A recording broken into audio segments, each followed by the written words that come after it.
Merhaba arkadaşlar, videoma hoş geldiniz. Bu videomuzda minifit sarılımı yapacağız.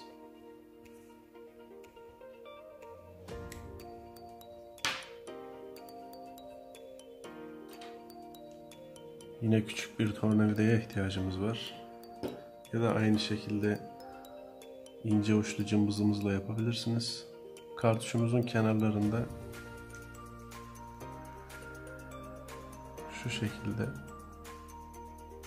tırnaklar var.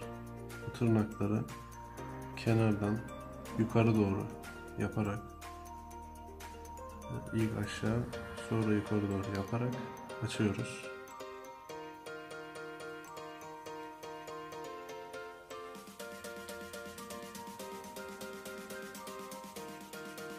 Şu şekilde plastikleri çıkartıyoruz. Bundan sonra da karga burnu yardımıyla iç hazırımızı çıkartıyoruz. Gördüğünüz gibi tel burada.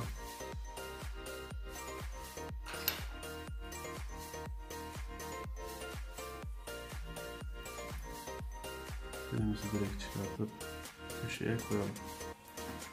Bu sarımımızda 32G Ni 80 tel kullanacağız.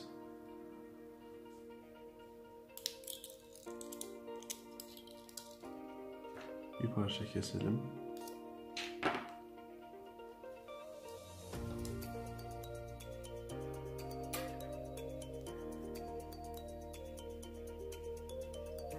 Bir buçuk milimetre 5 tur şeklinde ben performans aldım. Non rezistans teller de kullanabilirsiniz, coiller de kullanabilirsiniz. Hazır şekilde satılan NR diye geçer isimleri. Ama 5 turda gayet güzel performanslar veriyor.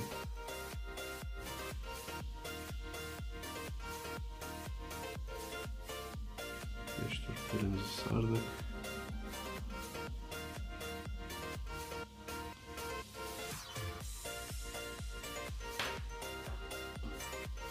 Gördüğünüz gibi. Yine bir çakmak yardımıyla telimizi ısıtıyoruz.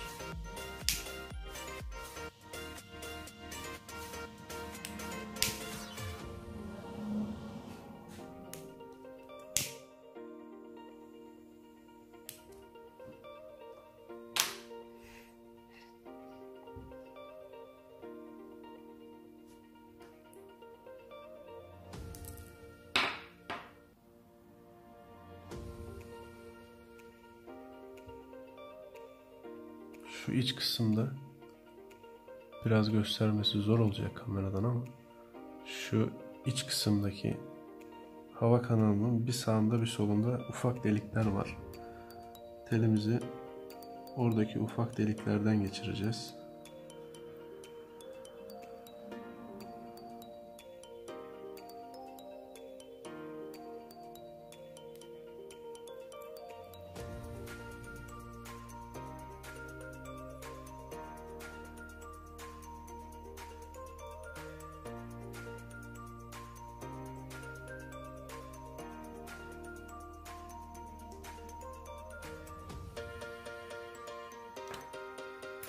Pimlerimizi de yerinden çıkartalım.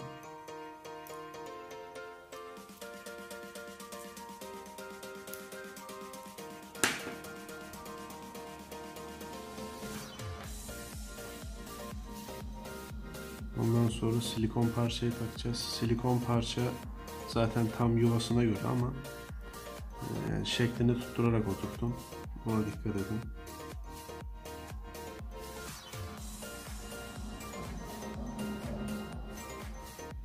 Onu da oturttuk. Yine tellerimizi bir sağa bir sola kıvırıyoruz. Ve pimlerimizi takıyoruz. Gayet kolay takılıyor bunun pimleri. Gördüğünüz gibi taktık bile. Telimizin fazlalığını alıyoruz.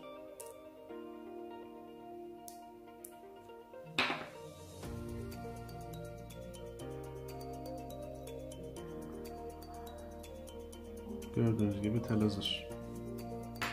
Şimdi pamuklayalım.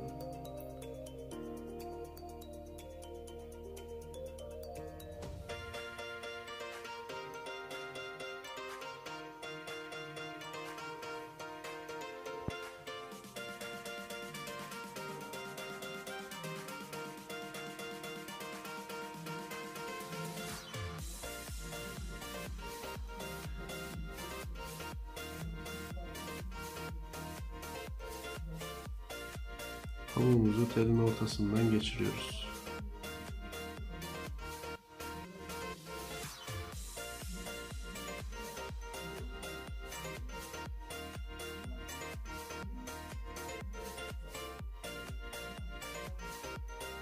Çok sıkı yapmanıza gerek yok. Çok da geniş yapmanıza gerek yok. Orta ayar, her zaman pamukladığımız gibi pamuklayabilirsiniz. Burada yine şuradaki deliklerin hizasından pamuğumuzu kesiyoruz.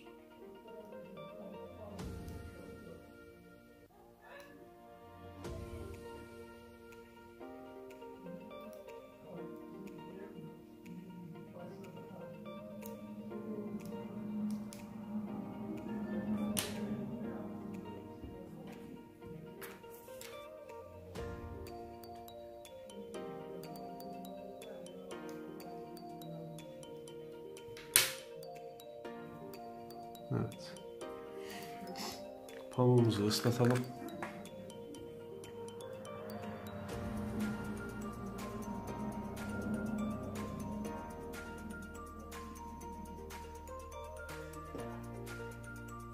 Yeterli.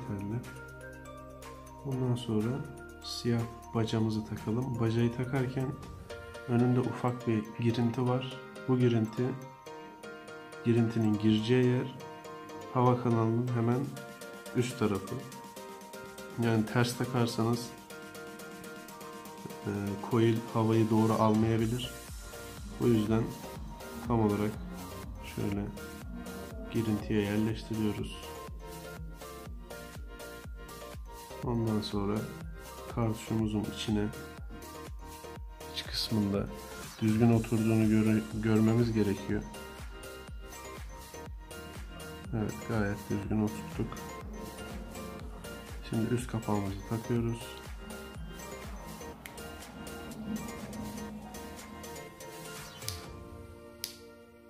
Ve içine likitimizi dolduruyoruz.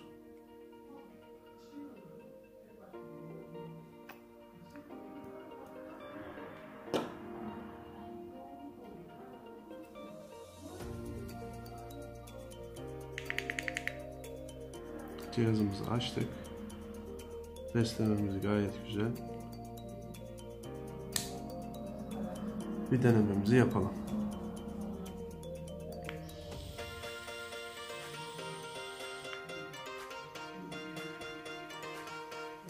Gayet güzel bir aroması var.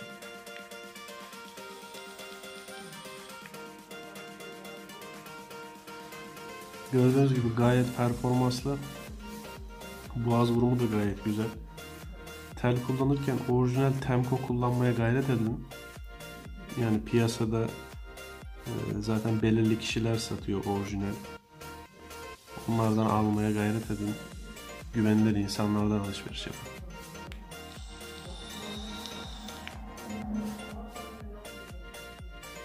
Gayet başarılı bir sarım oldu. Cihazımızı kapatarak kenara koyabiliriz. Beni izlediğiniz için teşekkür ederim. Bir sonraki videoda görüşmek üzere.